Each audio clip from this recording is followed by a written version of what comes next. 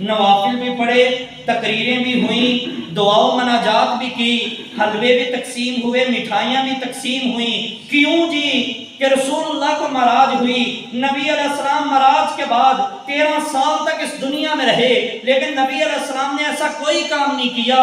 صدیق و فاروق، عثمان و حیدر، جنہوں نے اپنی اولاد تک نبی علیہ السلام کے حکموں پر قربان کر دیا، بلکہ آئیے ادنا سے ادنا صحابی میں بھی اتنا جذبہ تھا۔ ایک دفعہ میرے نبی علیہ السلام نے فرمایا، لوگوں میں محمد صلی اللہ علیہ وسلم جہاد کرنا چاہتا ہوں، مال لے کر آؤ، جوان آئیں جہاد میں بھرتی ہونے کے لیے۔ تاریخ دمشق کے اندر یہ واقعہ موجود ہے، ایک مائنا دودھ پیتا بچہ، تقریباً 1.5-2 سال کا بچہ نبی علیہ السلام کے پاس لے کر آ گئی۔ اللہ کے رسول، یہ بچہ کا نام بھی جہاد میں لکھ لیجئے۔ نبی علیہ السلام نے جب بچے کی کیفیت کو دیکھا، فرمایا، مائی ہم نے جہاد کرنے جانا ہے، یہ 1.5 سال کا بچہ کیا جہاد لڑے گا؟ اللہ کے رسول، میں جانتی ہوں یہ گھوڑے پر سوار نہیں ہو سکتا، میں جانتی ہوں یہ تلوار نہیں تھام سکتا، لیکن اللہ کے رسول یہ بھی جانتی ہوں، یہ جب آپ کی طرف دشمن تیر پھینکے، کوئی تلوار آئے، کسی نیزے کا وار ہو، اللہ کے رسول میرے یہ 1.5 سال کے بچے کو ڈھال کے طور پر آگے کر دینا، اس کے ٹکڑے ہو جائیں گے، میں سمجھوں گی ختم نبوت کے کام آ گیا ہے، میں سمجھوں گی نبی علیہ السلام کی نبوت پر پہرا دیتے ہوئے میرا لال شہید ہو گیا ہے۔ جن صحابہ میں اتنا جذبہ تھا، اپنے آپ کو انہوں نے قربان کر دیا، اولاد کو قربان کر دیا، مال کو قربان کر دیا، رشتہ داروں کو قربان کر دیا، گھر بار کو قربان کر دیا، کیا نبی علیہ السلام 27 رجب کو معراج پر جائیں اور صحابہ رضوان اللہ علیہم اجمعین کے سامنے آ کر خوشی کریں تو صحابہ نہیں کیا خوشی کریں گے؟ پیارے بھائیوں، اس لیے دین ویسا لیں جیسا رسول اللہ ہمیں دے کر گئے ہیں۔ جہاں نبی نے خوشی منائی ہے خوشی منائیں، جہاں آقا علیہ السلام رک گئے ہیں وہاں آپ بھی رک جائیں، آگے نہ بڑھیں۔ جہاں